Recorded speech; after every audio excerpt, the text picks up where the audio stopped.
Chapter 1. Marseilles. The Arrival.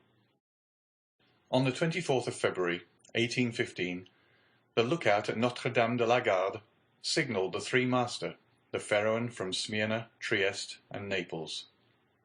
As usual, a pilot put off immediately, and rounding the Chateau d'If, got on board the vessel between Cap Morgian and Rion Island. Immediately, and according to custom, the ramparts of Fort Saint-Jean were covered with spectators. It's always an event at Marseilles for a ship to come into port, especially when this ship, like the Pharaon, has been built, rigged, and laden at the old Fosse docks, and belongs to an owner of the city.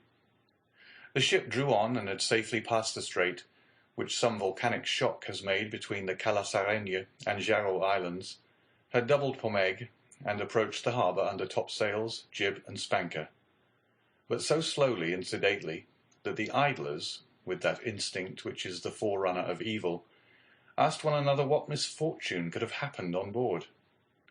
However, those experienced in navigation saw plainly that if any accident had occurred, it was not to the vessel herself, for she bore down with all the evidence of being skilfully handled, the anchor a cockbill, the jib-boom guys already eased off, and standing by the side of the pilot, who was steering the Pharaon towards the narrow entrance of the inner port, was a young man who, with activity and vigilant eye, watched every motion of the ship, and repeated each direction of the pilot. The vague disquietude which prevailed among the spectators had so much affected one of the crowd that he did not wait the arrival of the vessel in harbour, but jumping into a small skiff, desired to be pulled alongside the Pharaon, which he reached as she rounded into La Réserve basin. When the young man on board saw this person approach, he left his station by the pilot, and, hat in hand, leaned over the ship's bulwarks.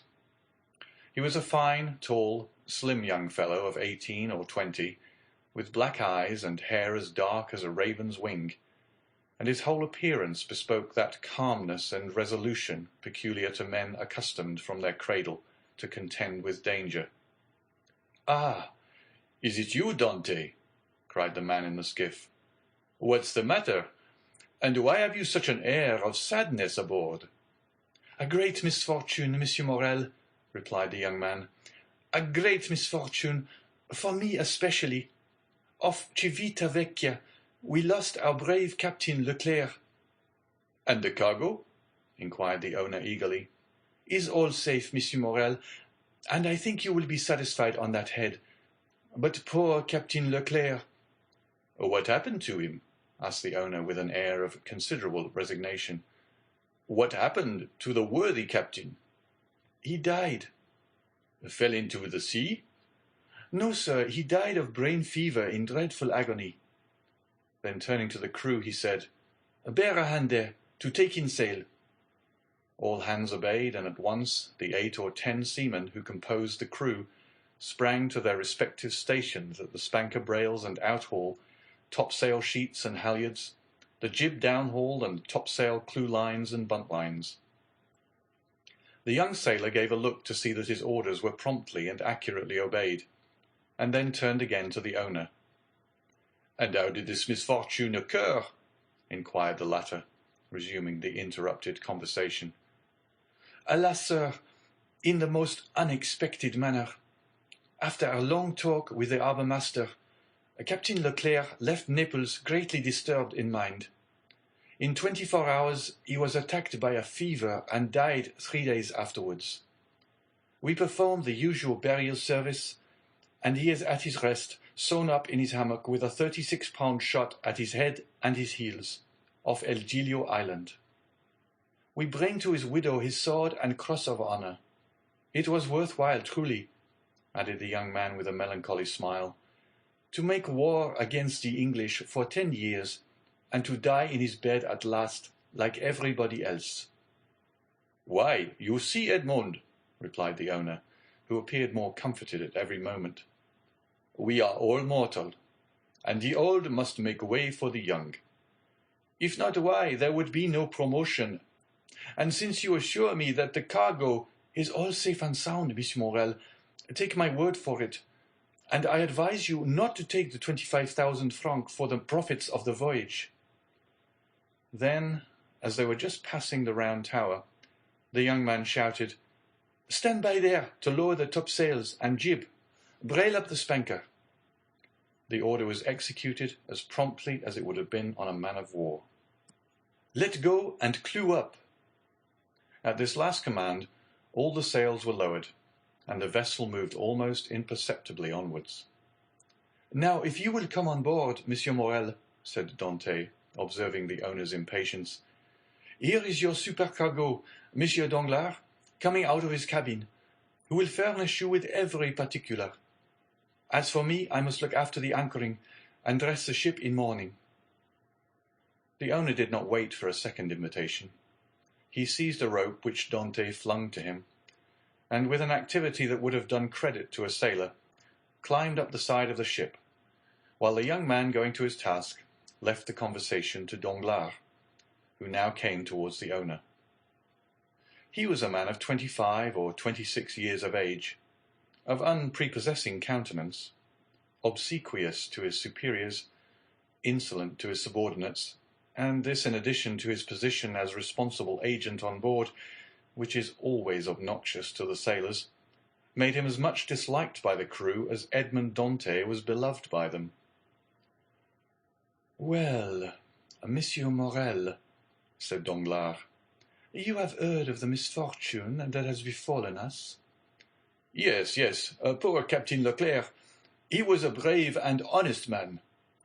"And a first-rate seaman, one who had seen long and honourable service, as became a man charged with the interests of a house so important as that of Morel and Son," replied Danglars.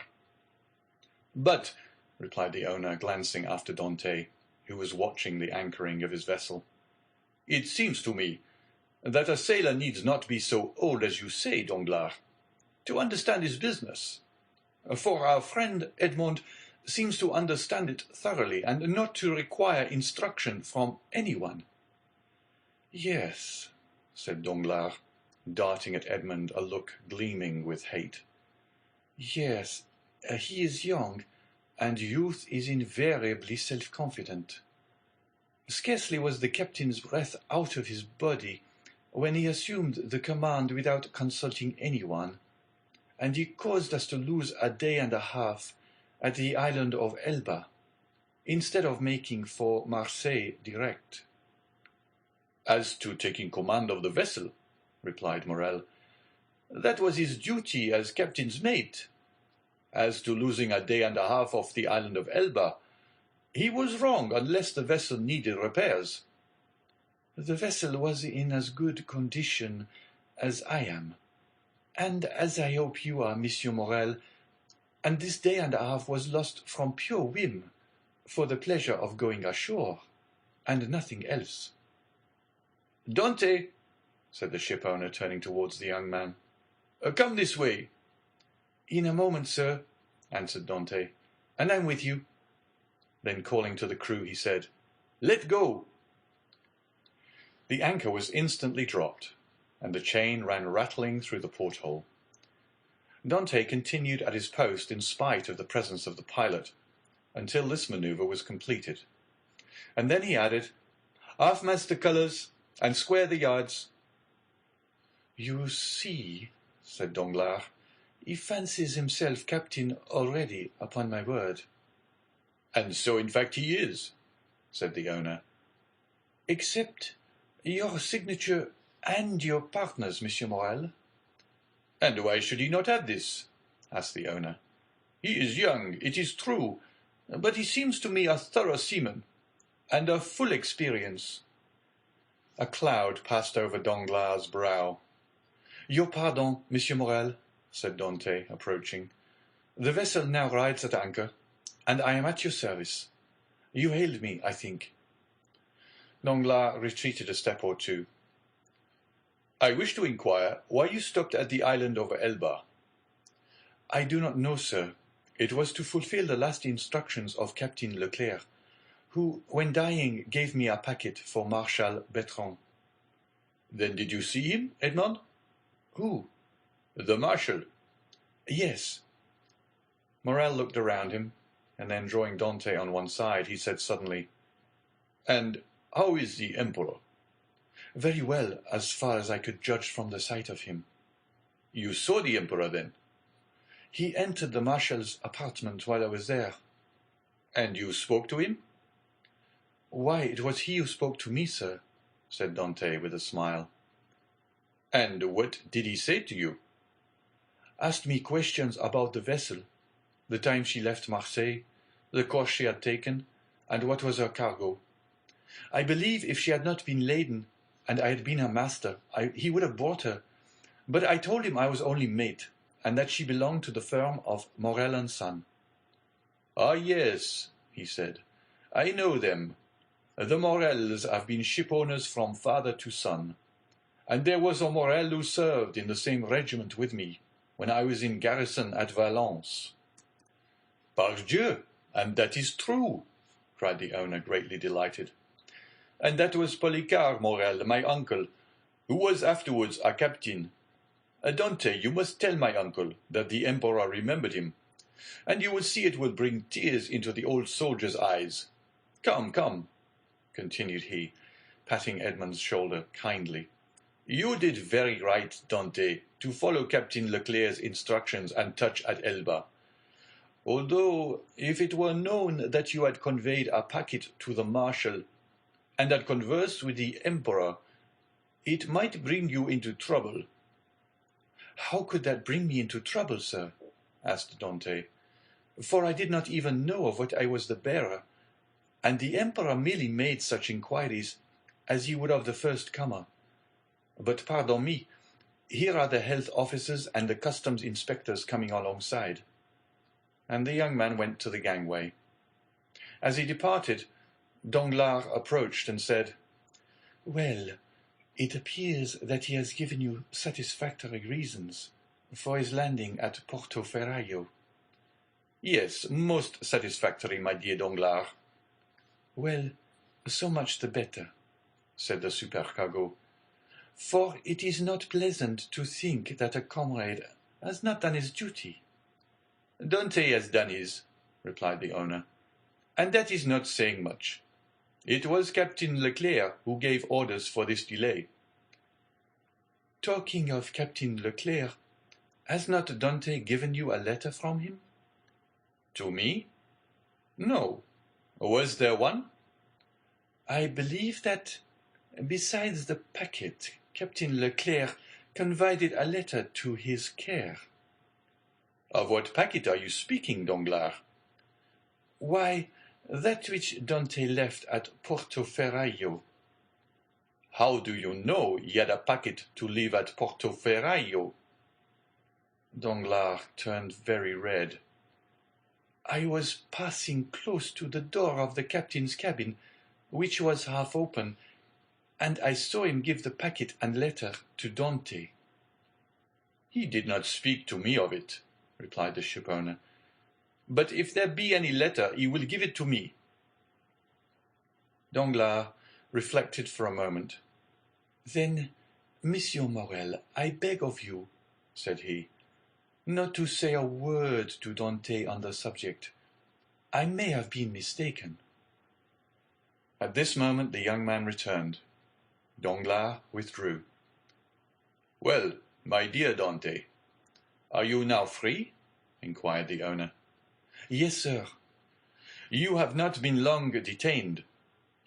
"No, I gave the custom-house officers a copy of our bill of lading. And as to the other papers, they sent a man off with the pilot, to whom I gave them." "Then you have nothing more to do here?" "No, everything is all right now." "Then you can come and dine with me."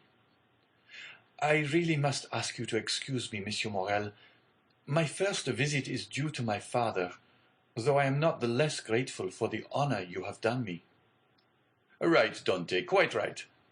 I always knew you were a good son." "And," inquired Dante with some hesitation, "do you know how my father is?" "Well, I believe, my dear Edmond, though I have not seen him lately." "Yes, he likes to keep himself shut up in his little room."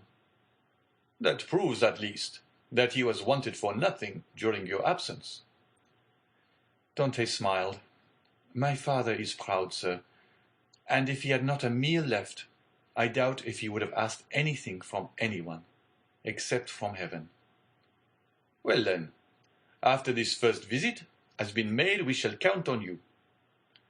I must again excuse myself, Monsieur Morel, for after this first visit has been paid, I have another which I am most anxious to pay. True, Dante. I forgot. There was at the Catalans someone who expects you no less impatiently than your father, the lovely Mercedes. Dante blushed. Aha, said the shipowner. I am not in the least surprised, for she has been to me 3 times, inquiring if there were any news of the fair one. Peste, Edmond, you have a very handsome mistress. She is not my mistress, replied the young sailor gravely. She is my betrothed. Sometimes the one and the same thing, said Morel with a smile. Not with us, sir, replied Dante. Well, well, my dear Edmond, continued the owner, don't let me detain you. You have managed my affairs so well that I ought to allow you all the time you require for your own. Do you want any money? No, sir, I have all my pay to take, nearly 3 months' wages. You are a careful fellow, Edmond. Say I have a poor father, sir. Yes, yes, I know how good a son you are. So now hasten away to see your father. I have a son too, and I shall be very wroth with those who detained him from me after 3 months' voyage. Then I have your leave, sir? Yes, if you have nothing more to say to me. Nothing. Captain Leclerc did not, before he died, give you a letter from me? He was unable to write, sir, but that reminds me that I must ask your leave of absence for some days. To get married? Yes, first, and then go to Paris. Very good. Have what time you require, Dante. It will take quite 6 weeks to unload the cargo, and we cannot get you ready for sea until 3 months after that. Only be back in 3 months. For the fair one, added the owner, patting the young sailor on the back, cannot sail without her captain. Without her captain? Cried Dante, his eyes sparkling with animation. Pray mind what you say, for you are touching on the most secret wishes of my heart. Is it really your intention to make me captain of the fair one? If I were sole owner, we'd shake hands on it now, my dear Dante, and call it settled. But I have a partner, and you know the Italian proverb, chi ha compagno ha padrone. He who has a partner has a master. But the thing is at least half done, as you have 1 out of 2 votes. Rely on me to procure the other. I will do my best. Ah, Monsieur Morel, exclaimed the young seaman, with tears in his eyes, and grasping the owner's hand. Monsieur Morel, I thank you in the name of my father and of Mercedes. That's all right, Edmond. There's a providence that watches over the deserving. Go to your father. Go and see Mercedes, and afterwards come to me. Shall I row you ashore? No, thank you. I shall remain and look over the accounts with Danglars. Have you been satisfied with him this voyage? That is according to the sense you attach to the question, sir. Do you mean, is he a good comrade? No, for I think he never liked me since the day when I was silly enough, after a little quarrel, we had to propose to him to stop for 10 minutes at the island of Monte Cristo to settle the dispute, a proposition which I was wrong to suggest, and he quite right to refuse. If you mean as responsible agent, when you ask me the question, I believe there is nothing to say against him, and that you will be content with the way in which he has performed his duty. But tell me, Dante, if you had command of the fair one, should you be glad to see Danglars remain? Captain or mate, Monsieur Morel, I shall always have the greatest respect for those who possess the owner's confidence. That's right, Dante. I see you are a thoroughly good fellow, and will detain you no longer. Go, for I see how impatient you are. Then I have leave? Go, I tell you. May I have the use of your skiff? Certainly. Then, for the present, Monsieur Morel, farewell, and 1,000 thanks. I hope soon to see you again, my dear Edmond. Good luck to you. The young sailor jumped into the skiff, and sat down in the stern sheets, with the order that he be put ashore at La Canebière. The 2 oarsmen bent to their work, and the little boat glided away as rapidly as possible in the midst of the 1,000 vessels which choke up the narrow way which leads between the 2 rows of ships from the mouth of the harbour to the Quai d'Orléans. The ship-owner, smiling, followed him with his eyes until he saw him spring out on the quay and disappear in the midst of the throng, which from 5 o'clock in the morning until 9 o'clock at night swarms in the famous street of La Canebière, a street of which the modern Phocéens are so proud that they say with all the gravity in the world, and with that accent which gives so much character to what is said, "If Paris had La Canebière, Paris would be a second Marseilles." On turning round, the owner saw Danglars behind him, apparently awaiting orders, but in reality also watching the young sailor. But there was a great difference in the expression of the 2 men who thus followed the movements of Edmond Dantès.